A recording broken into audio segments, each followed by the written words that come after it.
By and by, I'll fly away.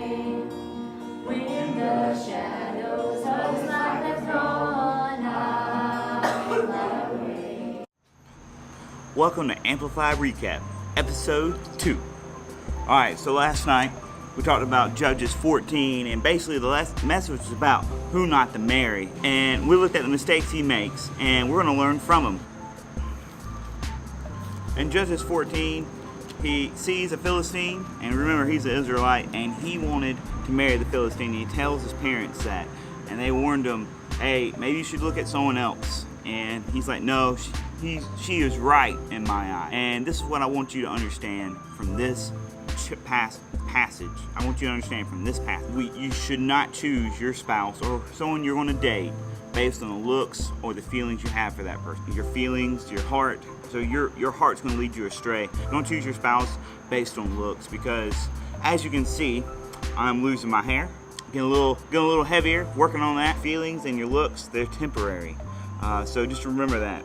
And then also, his parents told him not to choose the Philistine, because Philistine and Israelites did not have the same faith. So when you're choosing a spouse or choosing someone to date, make sure they're a Christian, because if they're not, they're going to pull you away from God. As hard as that sounds, you need to date and you need to marry a Christian.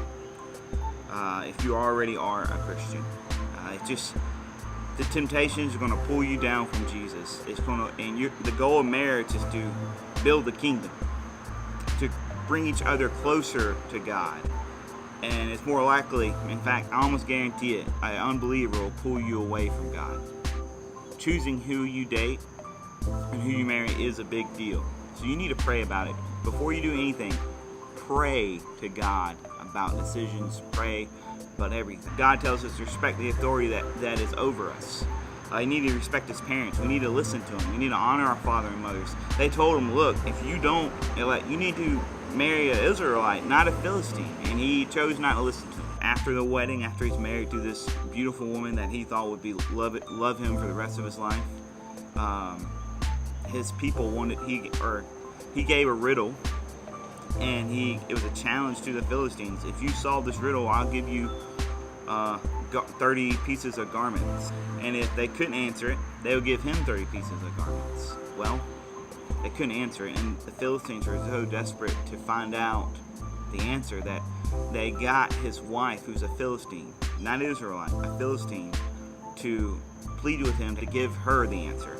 And she said this: if you love me, you'll give me the answer. Basically saying, if you love me, you'll do this.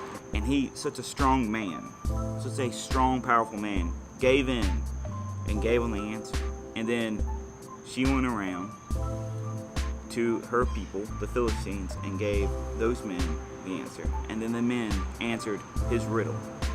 And then he had to give up. He had to go find 30 garments, and he did it by killing 30 men. Could have got injured, he could have got killed getting these garments. And then he left his wife to go back home.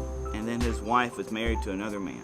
So here's the thing, we know what true love. True love is Jesus. He said, I've died for you to show that I loved you. I've given you grace and mercy. That's true love. And that's who you should look for when you marry. Are they willing to serve the kingdom? Put God before you. Not put themselves first, not put others first, but put God first. Believers are both doing the same. So we should be all putting God first and looking how we can serve others. And that's how you should look for someone dating and somewhere in marriage. Alright, so I'll see you next time for episode 3 when we talk about Judges 15. Hope to see you there.